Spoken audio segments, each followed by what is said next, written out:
Hi, patient A. My name is Lauren. I'm the student clinician that'll be working with you today. From your case notes, I see that you're experiencing some ringing and buzzing in your ears, which has become most noticeable or bothersome at night, and that you're looking for options and ways to manage it. So ultimately, the point or purpose of today's appointment is to go over the test results that we got today and then to talk about some treatment options to help reduce or give some tinnitus relief. Also, I just want to always point out and say that if you have any questions or concerns along the way, please do not hesitate to ask any of those questions.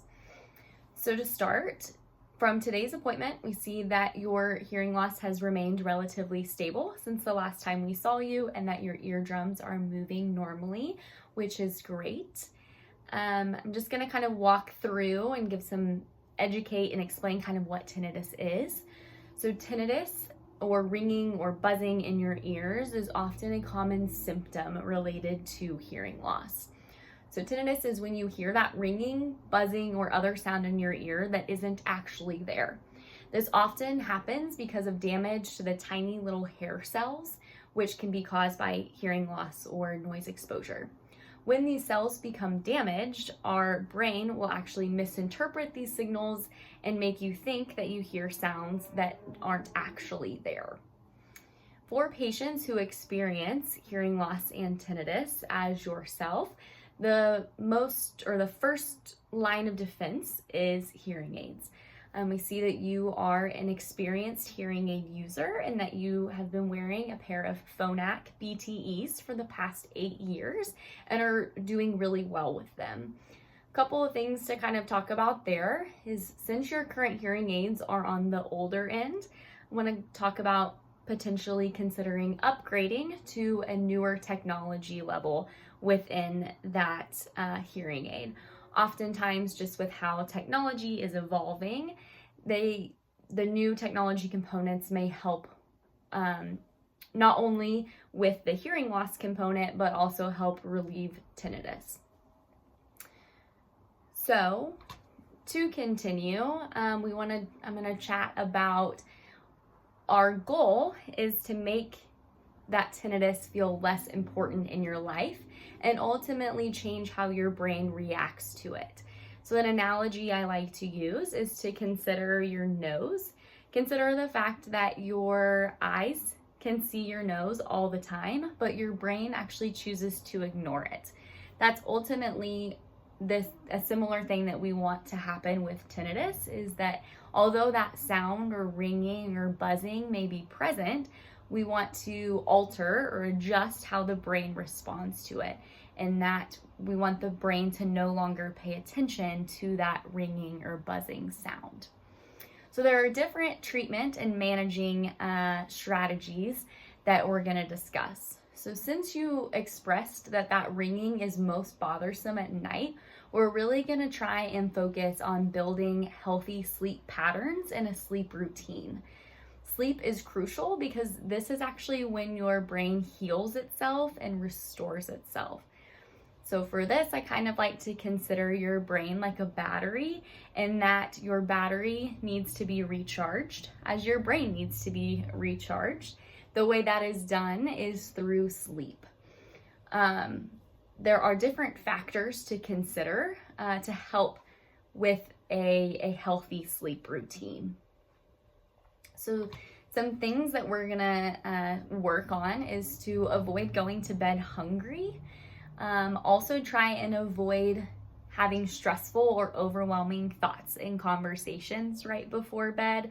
I always recommend that to consider making a list of things to do the next day, and that it's all written down and that you can find peace of mind in that, knowing that is something that you can address the following day. Also consider not actually forcing sleep, as interesting as that sounds. If you're not tired, I recommend actually not laying in bed. Consider actually having a place in your home that is kind of the first stepping stone before going to bed, whether that be the recliner or your couch or somewhere away from your bed, which gives you time to rest and digest and then prepare for actually going to sleep. Once you're actually tired and ready to go to bed, then actually transition into your bed. Couple other things to incorporate in a healthy sleep routine is to avoid sleeping with a television on. Having a television on in your bedroom actually tricks your brain into being stimulated and being awake and thinking, being awake during sleeping hours. A great analogy for this is to remember that your eyes are able to close, but your ears are still engaged and listening for sound and trying to pick up that any type of acoustics around you. Another consideration is to avoid prolonged use of your phone before bed, as this, again, that blue light similar to the TV is very stimulating and awakening for your brain. So kind of back to that place in your home that you start as the first stepping stone before going to bed, that can be the place where you watch TV and spend time on your phone before actually transitioning to bed. Another great thing to incorporate is the use of a sound machine or fan at night. The sound machine will provide gentle background noise and can actually help reduce the prominence of that ringing or buzzing, which can serve as a great relief at night. I always like to point out that remember that this is not a journey that you are walking on your own, and that we are always here to support you every step of the way. So with that, do you have any questions for me so far? And then patient says, yes, I do have a couple of questions. Patient's first question is, I have heard tinnitus for a long time. Why is it starting to bother me now? So that is a great question. Tinnitus can be influenced by various factors. That tinnitus can be influenced by stress level, fatigue, changes in hearing, and a collaboration of those can actually cause the ringing in your ears to become more noticeable or bothersome. Ultimately, there's no one piece to pinpoint it, but rather it's a collaboration of all of those things working together. The patient's next question was, I have also read online about buzzing in one ear, and a lot of web pages talked about ear tumors. Do you think I have one?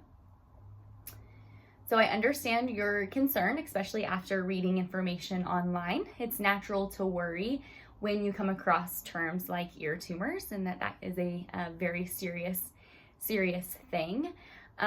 From your test results and then the symptoms that you are experiencing, I do not have any concern or worry that an ear tumor is causing the tinnitus. As we know, tinnitus, or that ringing in your ears, comes in connection with hearing loss due to that auditory system being damaged or your ear being damaged. So no, I do not have any concerns regarding a potential ear tumor. And then the patient's next question was, I started taking an herbal supplement in the last month to help with the ringing. Should I keep up with it since I have not noticed any improvements? So this is a great question as well. Ultimately, there is no pharmaceutical options on the market right now to cure or alleviate tinnitus. So there's truly no strong evidence to support its effectiveness. And ultimately, my recommendation for you is to move forward with the treatment options that we have discussed today for managing your tinnitus. So really what we're focusing on is a appropriate or healthy sleep pattern routine. Do you have any other questions for me? And the patient says, no further questions.